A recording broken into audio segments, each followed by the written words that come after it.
Hello dear student, class कितनी समझ में आ रही है मुझे सूचित करते रहिए आप सब। और पिछले क्लास में हमने एक प्रश्नावली पर चर्चा की और पूरी प्रश्नावली देखा गया और मुझे ये उम्मीद है कि आपको वो प्रश्नावली बेहतर तरीके से समझ में आई होगी, क्योंकि कुछ ऐसा नहीं था जो आपको ना समझ में आए। अगली प्रश्नावली की बात करते हैं आज।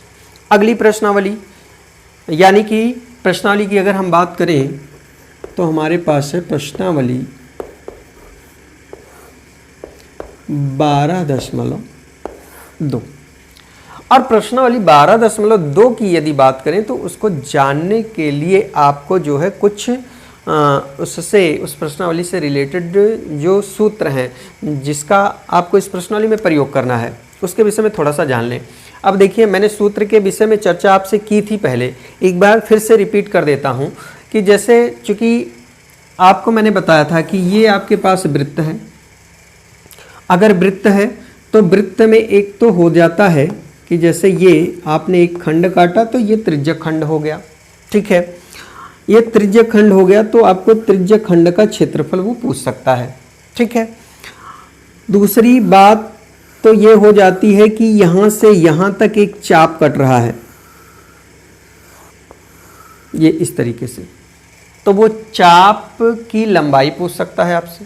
अब चाप निर्धारित किसके ऊपर है? परिधि के ऊपर, यानी चाप की लंबाई पूछ सकता है। और ये सारी चीज़ें डिपेंड किसके ऊपर होंगी? इसी कोण के ऊपर डिपेंड होंगी। ये बात को ध्यान से समझ लीजिए कि जितनी भी चीज़ें ये हैं ये इसी कोण के ऊपर डिपेंड करेंगी, यानी जो केंद्र से आपको कोण बन रहा है। अब यहाँ देखिए, तो ये पता चलना चाहिए कि ये कोण आपके पास है कितना। हम मान लेते हैं ये कोण क्या है? थीटा है। थीटा कोण मान लिया तो हमें ज्ञात करना है चाप की लंबाई। मान लीजिए चाप आपके पास क्या है? AB है, तो चाप AB की लंबाई पूछ रहा है वो। इस तरीके से समझ लीजिए, चाप AB की आपसे क्या पूछ लिया उसने? लंबाई पूछ लिया। अब अगर चाप की लंबाई पूछ रहा है तो आपको पहले तो ये कोण ज्ञात होना चाहिए, ठीक है। ये कोण है कितना? थीटा है। तो और पूरा कोण कितना होता है? पूरा कोण कितना होता है? 360 होता है। इसका मतलब है कि ये कोण पता होना चाहिए, तो हम लगाएंगे थीटा बटे 360, यानी ये कौन सा भाग है। सबसे पहले तो हमें ये पता चले कि ये इतना जो कट रहा है ये कौन सा भाग है, इस पूरे का कौन सा भाग है। तो यहाँ से हमें पता चल जाएगा थीटा बटे 360। और चूंकि ये यहाँ से यहाँ तक की हमें ज्ञात क्या करनी है? लंबाई ज्ञात करनी है। और अगर ये लंबाई ज्ञात करनी है तो निश्चित तौर पर ये परिधि का ही एक क्या है? भाग है। तो इसमें परिधि से क्या कर दिया जाए? गुणा कर दिया जाए। आसानी से जो चीज़ें आ जाएंगी, इतना इकाई हो जाएगा। ये इकाई आपकी जो भी हो, मीटर सेंटीमीटर जिसमें भी हो, उस इकाई में ये चीज़ आ जाएगी। तो ये बात आपको समझ में आ रही होगी। यानी ये तो हो गया कि जैसे हमें इस चाप की क्या ज्ञात करनी है? लंबाई ज्ञात करनी है। अब जैसे आपके पास, अब देखिए, जैसे मान लीजिए वो त्रिज्यक खंड का क्षेत्रफल आपसे पूछ लेता है, ठीक है। त्रिज्यक खंड का क्षेत्रफल, दो चीजें हैं, एक तो है त्रिज्यक खंड का क्षेत्रफल, एक क्या है? वृत्त खंड का क्षेत्रफल, ठीक है।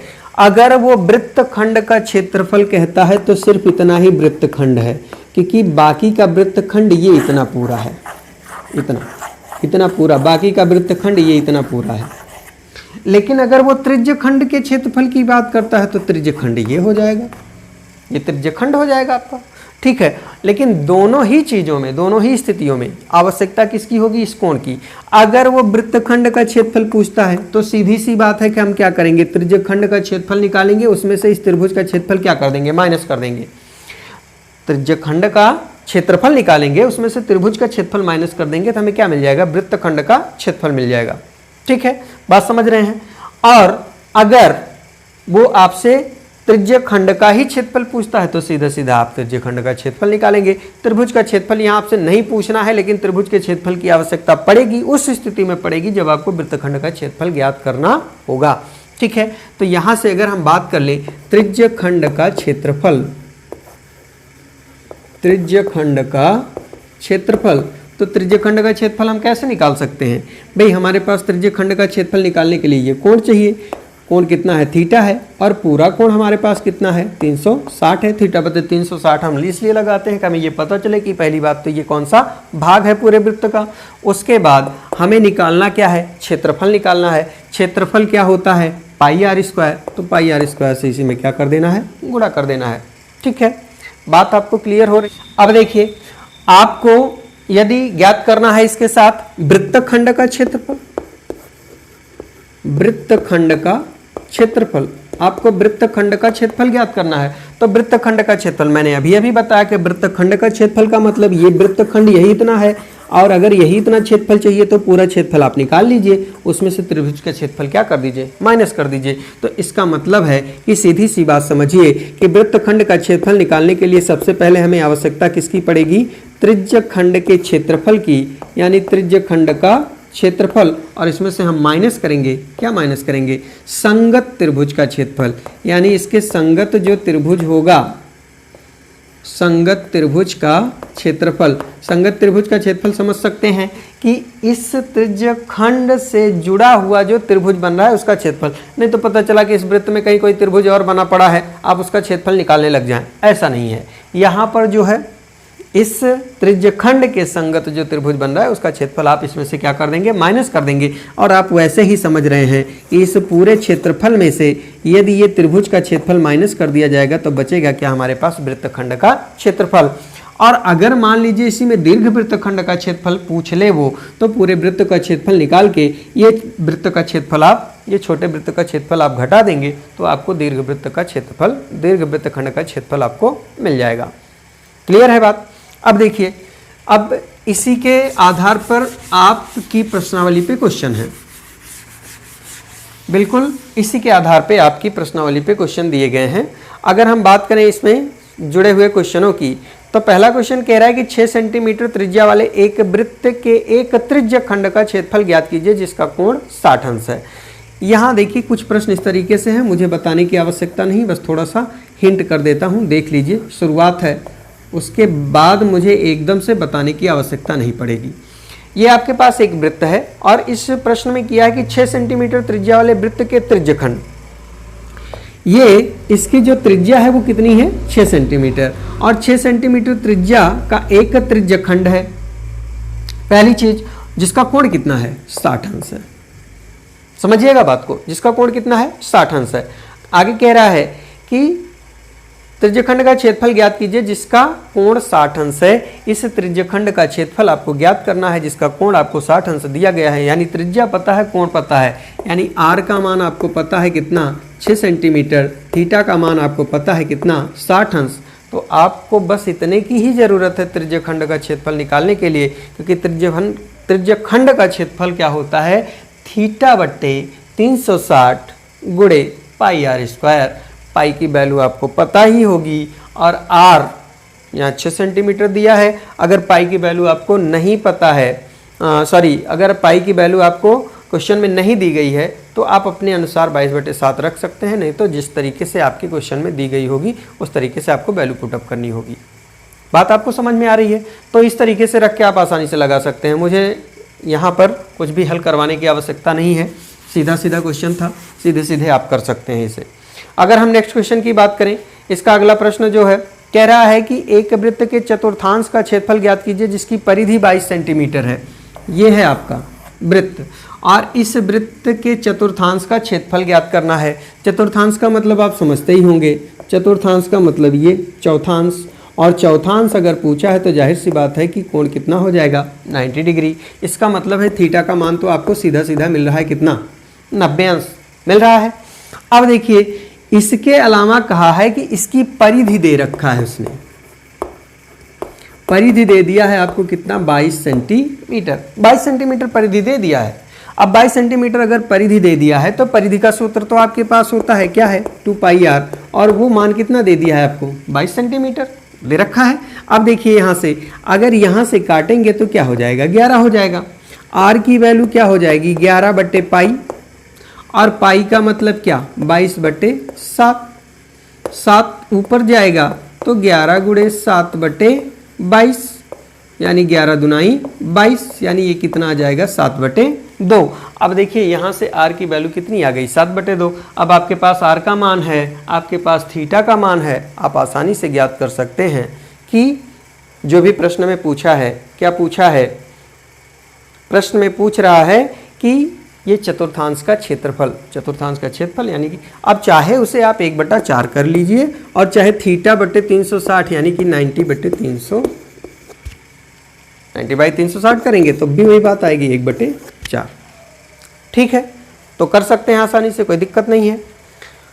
नेक्स्ट क्वेश्चन की बात करें,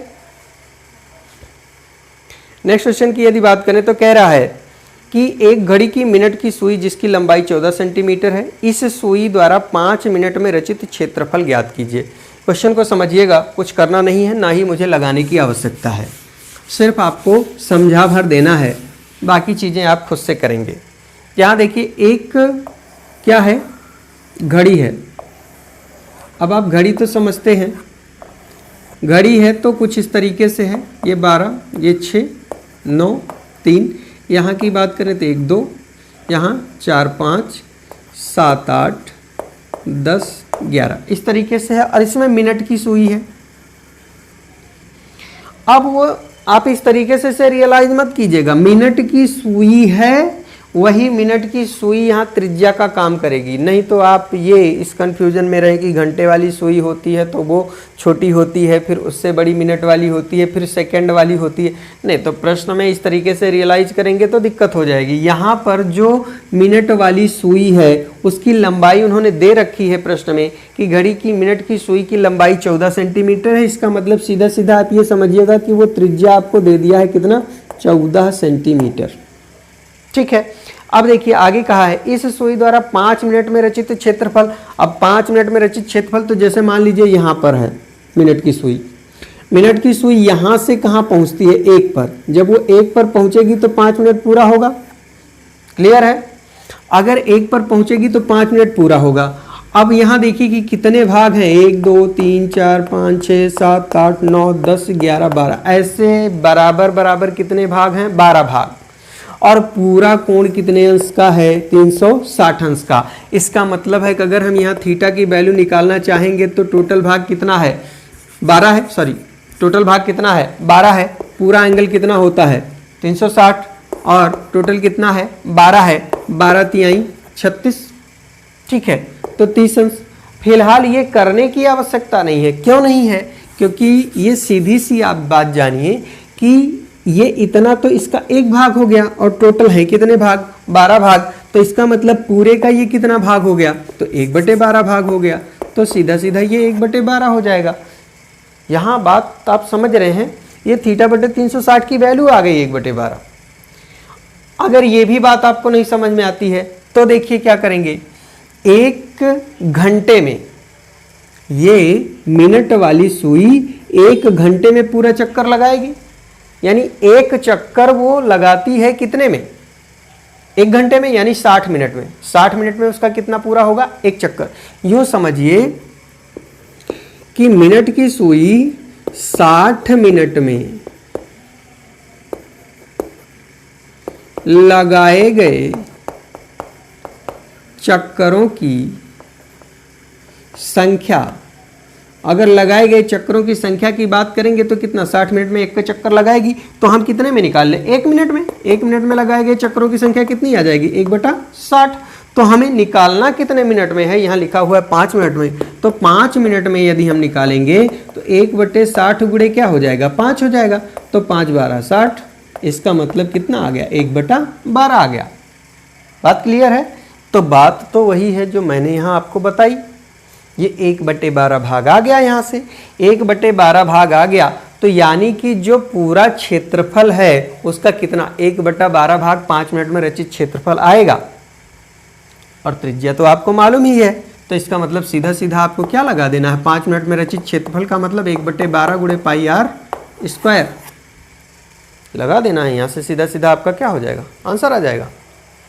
बात समझ में आ रही है, ठीक है, समझ में आ रही है। चलिए, तो मुझे लगता है कि बहुत ज़्यादा प्रश्नों की बात करने की आवश्यकता नहीं है। कुछ प्रश्न आप ट्राई करके देखेंगे, करेंगे। अगर करने पर जो प्रश्न आ रहे हैं वो ठीक है, वो आप करके दिखाएंगे। जो नहीं आ रहे हैं वो आप लिख के देंगे कि ये क्वेश्चन नहीं हो रहा है, तो उससे मैं आपको बताऊंगा कि किस तरीके से आपको लगाना है। ठीक है, और आपके पास जो भी किताबें अवेलेबल हैं उनसे आप प्रश्न सॉल्व करते रहिए, उनसे बनने वाले प्रश्नों को पूछते रहिए। देखिए कभी कभी क्या होता है कि ग्रुप पर इतने ज़्यादा मैसेज आते हैं कि मैं ग्रुप के मैसेज देख नहीं पाता हूं, तो अगर ज़्यादा समस्या हुआ करे या कभी मेरा जवाब न मिल पाए तो आप मेरे पर्सनल नंबर पर भी व्हाट्सएप कर सकते हैं, मैं आपको उसका जवाब दूंगा। ठीक है, तो बाकी के प्रश्न आप देखिएगा, जो भी मैं इसके साथ जो है इसका एक फ़ोटोशॉट भेज दूंगा आपको प्रश्नावली का। जिनके पास बुक्स नहीं है वो उससे देख के प्रश्नों को सॉल्व करने का प्रयास करेंगे। ठीक है, और जो प्रश्न नहीं आते हैं वो मुझे किसी भी माध्यम से, जिस भी माध्यम से आप पूछ सकते हैं उस माध्यम से पूछेंगे। ठीक, तो आज की क्लास में बस इतना ही, मिलते हैं अगली क्लास में इसी जोश और जुनून के साथ, कुछ नया बताने के लिए, कुछ नया सिखाने के लिए। तब तक आप सभी को बहुत बहुत प्यार, बहुत बहुत नमस्कार। जय हिंद।